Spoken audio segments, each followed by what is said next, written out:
We know that the first law of thermodynamics states that energy can neither be created nor destroyed, although it may be converted from one form to another.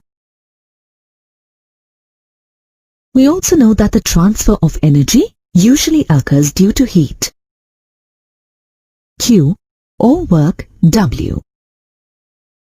While the first law explains the relationship between the heat absorbed and work done, it does not explain the direction of heat flow.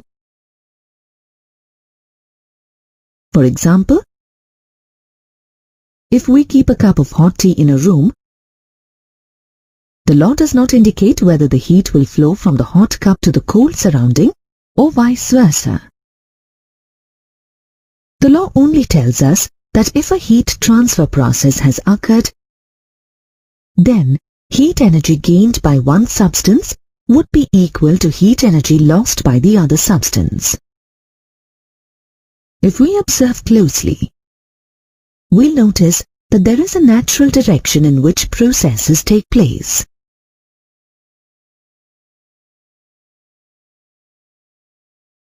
For example, if we keep a cup of hot tea in a room, we observe that the heat is transferred from the cup to the room.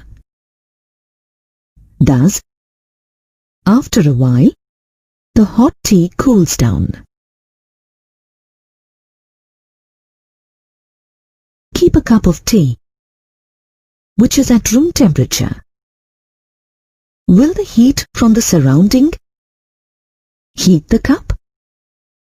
No, that is not possible. Similarly, water flows naturally from higher level to lower level, while we have to use a motor to transfer water from lower level to higher level.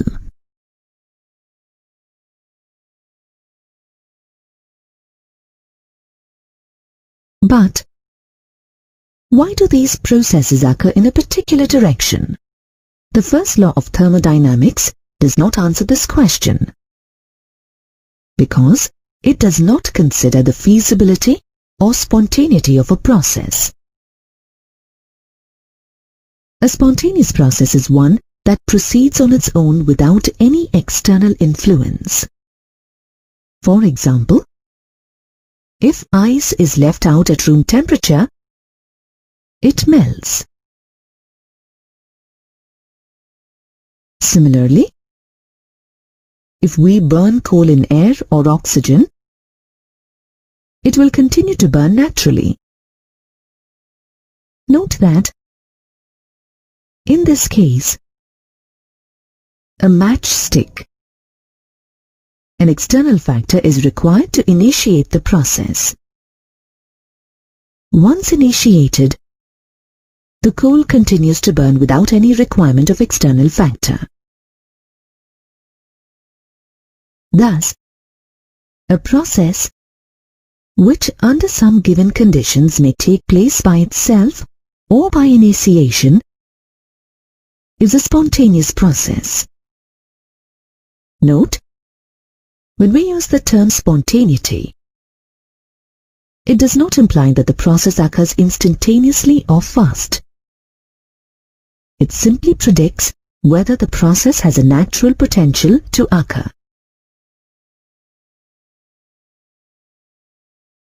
Alternatively, if a process takes place only after energy is supplied to the system, then it is called a non-spontaneous processes. For example, to prepare tea, we have to heat a cup of water. For this, we need an external factor, burner. Heating requires continuous supply of gas. Thus, this is a non-spontaneous process. Now, let's look at some spontaneous chemical reactions. When octane burns spontaneously in oxygen, it gives carbon dioxide and water. Heat is evolved. Hence, the reaction is exothermic. The reaction can be illustrated as shown here. As seen in the diagram, the reaction is accompanied by evolution of heat. That is, the enthalpy of the products is less than that of the reactants. Thus, we can conclude that a reaction is spontaneous because it is accompanied by a decrease in enthalpy. Or, we can say that decrease in enthalpy is the criterion for spontaneity. Now let's consider another spontaneous reaction. Dinitrogen pentoxide decomposes spontaneously at room temperature into nitrogen dioxide and oxygen. This reaction, although spontaneous, is endothermic. From this, we can conclude that spontaneous processes are generally exothermic. But some endothermic process may also be spontaneous. Thus, decrease in enthalpy is not the only determining factor for spontaneity. Let's look at another criterion for spontaneity. We have with us a container with a partition. We filled each side of the container with two gases, A and B, that do not react with each other. When we remove the partition between the gases, we observe that the gases mix with each other spontaneously and completely. At this point, the system is not organized, it is chaotic. In other words, randomness of the system has increased.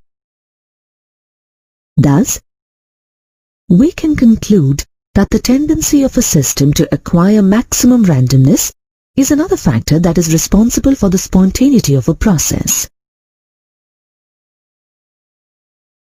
Thus, we can conclude that the tendency of a process to be spontaneous depends on two factors: tendency for decrease in enthalpy and tendency for maximum randomness. We know how to measure enthalpy change of a system. But how do we measure randomness of a system? Randomness or disorder of a system is expressed by a thermodynamic state function known as entropy and is represented by the letter S.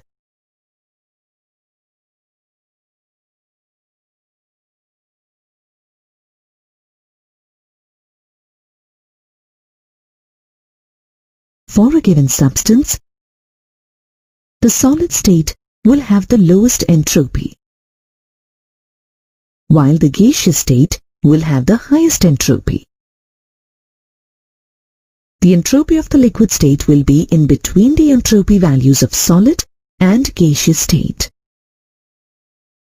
This is because of the way the molecules are structured in each state.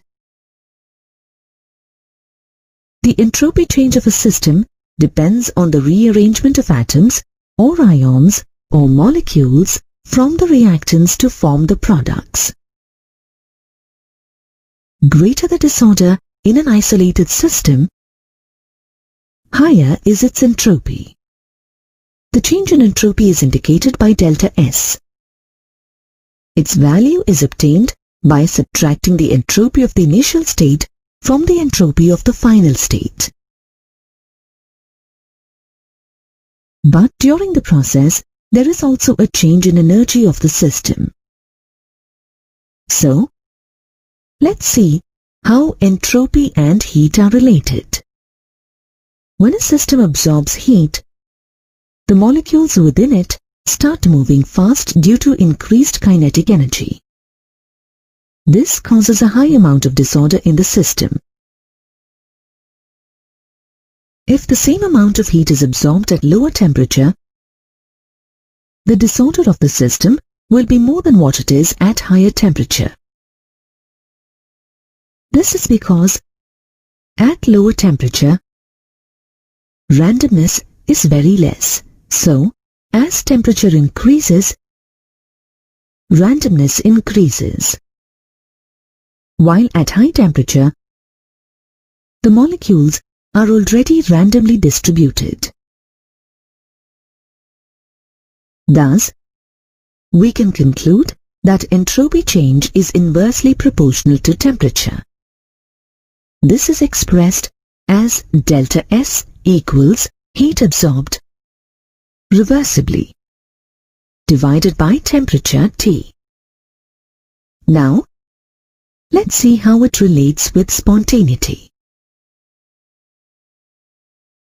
Returning to the example of mixing the two gases in the container, this process does not involve any exchange of matter or energy with the surroundings. Hence, this is an isolated system. When the gases mix, there is an increase in randomness, resulting in an increase in entropy. Thus, we can conclude that for spontaneous processes in an isolated system, the entropy is positive.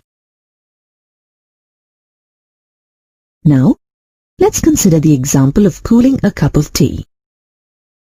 This is not an isolated system, because there is exchange of matter and energy with the surrounding. Hence, the entropy change for a non-isolated system will be the sum of entropy of the system and the entropy of the surrounding.